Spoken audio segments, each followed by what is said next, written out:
Hey, my name's Omar. I'm a personal trainer here in Greenville, South Carolina. I'm originally from Chicago.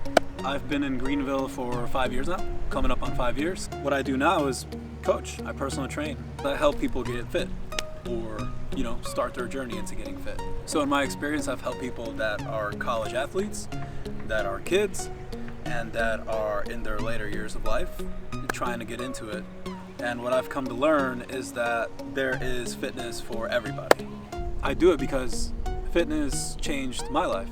It teaches you a lot about yourself and discipline and what it takes. And then the question arises, what else can I improve in my life, right? So it's almost like it translates into a lot of different other dimensions of your life. So today the plan is to just show you guys what a park workout can look like.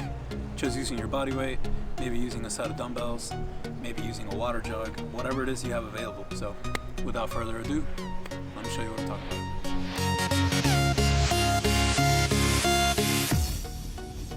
So first exercise is a burpee. You drop to the floor, you pick yourself back up as fast as you can, whatever it takes, and you reach for the sky.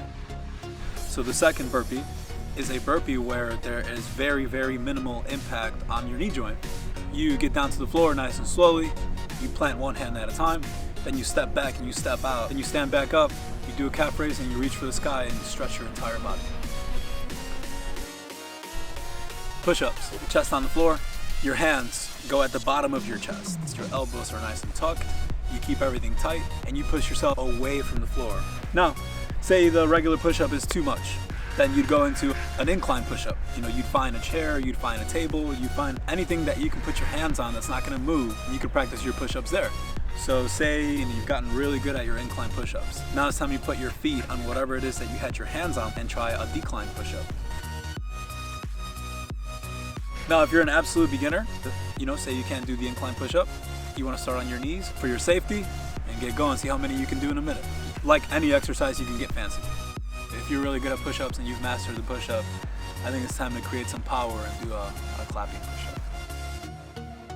push-up. The overhead press. Overhead press is one of my favorite exercises, reason being, there's no muscle that's not working, especially if you're on your feet.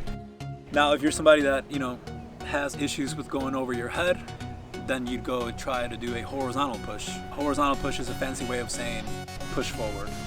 Now, in terms of getting fancy with the overhead press, I highly recommend jumping jacks with the inclusion of the overhead press. Dips are really good for working the bottom portion of your chest. Keep your elbows tight, nice and tucked. Make sure your entire palm is on the surface of your chair. After that, just flex and extend your elbow. The dumbbell kickback is an excellent way to work on your triceps. If you have dumbbells, this is a good way to progressive overload your triceps.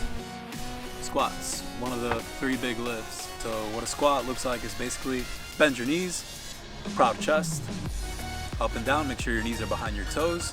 All the pressure goes on your heels. Lunges. A lunge is simply a step forward, keeping your knee behind your toes. I recommend stepping backwards and focusing on the tension on your glute rather than the pressure on your knee. If you are somebody that's advanced and you want to do a dynamic lunge, which is a fancy way of saying lunges that you're moving with, this is what that looks like. Get a little airborne in between your lunges. Sprints. What's cool about the sprint is that they're a lot more intense, which means you don't have to go for as long because the intensity is so high in a sprint. When it comes to running as fast as you can, guys, don't hold your breath. Make sure you're breathing with every single step. Keep your torso upright and land your feet right under your hips. Now guys, if all you have available to you is a set of stairs, you can practice running up the stairs as fast as you can. Or if you want to get a little fancier, you kind of trust your coordination, I recommend skipping some stairs and doing a squat jump and landing flight to flight to flight to flight. The squat jumps are not just something you do up the stairs, I recommend doing them down. Just be really careful. Last but not least, back and bis, pulling. We're looking at the hammer curls. The biceps are the part of your arm that work when you're doing any pulling exercise. If you have a set of dumbbells, you could do dumbbell rows, standing dumbbell rows like I'm showing you right now, or you can do what's called a renegade row where you're prone, your core is going to be a lot more engaged in this, and get going, see how many you can do in a minute. The deadlift, my personal favorite exercise. This is an RDL, also known as a Romanian deadlift. you kind of just hinge your hips, keep the dumbbells in front of your legs, make sure your knees are behind your toes. All the pressure is on your heel for proper glute activation. You basically never touch the floor. The deadlift is like swimming. There's not a single muscle that's not activated, and I think that's really cool. So the next exercise is commonly known as the Superman. You just hold it isometrically for a given amount of time, or you can do repetitions. I recommend repetitions because personally, I don't really like isometric exercises. I don't enjoy them, and in my opinion, you should enjoy your workout. Last but not least, snatches. For this workout, it is a perfect way to end your workout. Reason being, everything we've talked about is kind of mixed into one exercise. So you start low, you start with a squat, and then you pull the dumbbell up to your shoulder. You use the momentum created by your legs to kind of go up in one swift motion. Literally everything we've talked about is in this exercise. A squat, a pull, an overhead press.